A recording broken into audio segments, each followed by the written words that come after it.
Hi viewers, আজকে একটা অনেক গুরুত্বপূর্ণ বিষয় নিয়ে এসেছি, যেটা হচ্ছে ফ্ল্যাট বুকিং এর ক্ষেত্রে। অনেক সময় দেখা গেছে কি ফ্ল্যাট বুকিং করে দিয়েছি, মোর দেন টাকা দিয়ে দেওয়ার পরও ফ্ল্যাট হ্যান্ড ওভার পাচ্ছি না।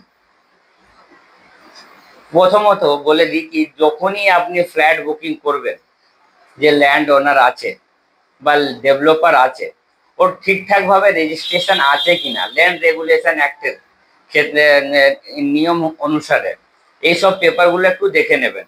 আর একটু যাচাই করে নেবেন কি এই যে যেইখানে জমিটা ফ্ল্যাটটা হতে চলেছে সেই জায়গায় কোনো রকম লিগাল ডিসপিউট তো নেই।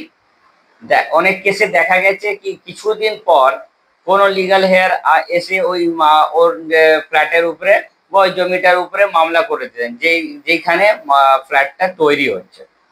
এবার আপনি দিনের পর দিন ঘুরে যাচ্ছেন, প্রমোটার থেকে ল্যান্ড ওনার থেকে জিজ্ঞাসাবাদ করছেন যে কি হলো, তো ল্যান্ড ওনার আপনাকে এক্সকিউজ দিচ্ছেন কি কোর্টটা, মামলাটা কোর্টে পেন্ডিং আছে, সেই জন্য কাজটা বন্ধ আছে। এবার আপনি সেকেন্ড গুরুত্বপূর্ণ জিনিসটাকে দেখবেন কি যেই জমিটার উপরে কাজ হচ্ছে ওর ঠিকঠাক ভাবে প্ল্যান স্যাংশন আছে কিনা, রেরা নিয়ম অনুসারে ওর রেজিস্টার্ড আছে কিনা।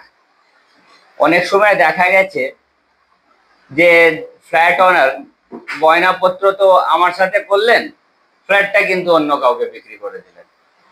ওর পরে আপনার যদি পেপারটা ওনার ঠিকঠাক দেখে থাকেন, তাহলে প্রথমত আপনি থানায় গিয়ে ওনার এগেন্সে আপনি একটা মামলা করে দিতে পারেন চিটিং এর, মিসকন্ডাক্টের, ব্রিচ অফ কন্ট্রাক্টে। যদি থানা পুলিশ পুলিশ স্টেশন যদি থানা এফআইআর নেওয়া থেকে যদি বারণ করে কিনা আমি নিতে পারবো না, এটা আমার জুরিসডিকশনের বাইরে আছে বা সিভিল ইন নেচার আছে, আপনি সরাসরি গিয়ে কোর্টে যে কোনো উকিল বাবুকে ধরে আপনি মামলা ফাইল করতে পারেন। এবার রেরা অ্যাক্টের হিসাবে যদি আপনি কনজিউমার ফোরামে মামলা করতে পারেন, রেরা অ্যাক্টের নিয়ম হিসাবে মামলা করতে পারেন অনলাইন অফলাইন।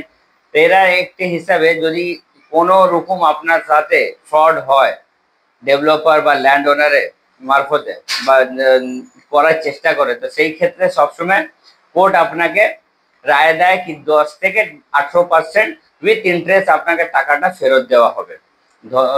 ধন্যবাদ। ভিডিওটা যদি ভালো লাগে তাহলে লাইক এন্ড সাবস্ক্রাইব করবেন। আর কিছু যদি জানার বিষয় থাকে তাহলে আমাকে কমেন্টস করবেন। যদি অন্য কিছু ইস্যুর উপরে ডিসকাশন করার থাকে তাহলে অবশ্যই আমাকে কমেন্টস করবেন কি এই বিষয়ের নতুন বিষয়ের উপরে আপনি একটা ভিডিও বানান। ধন্যবাদ।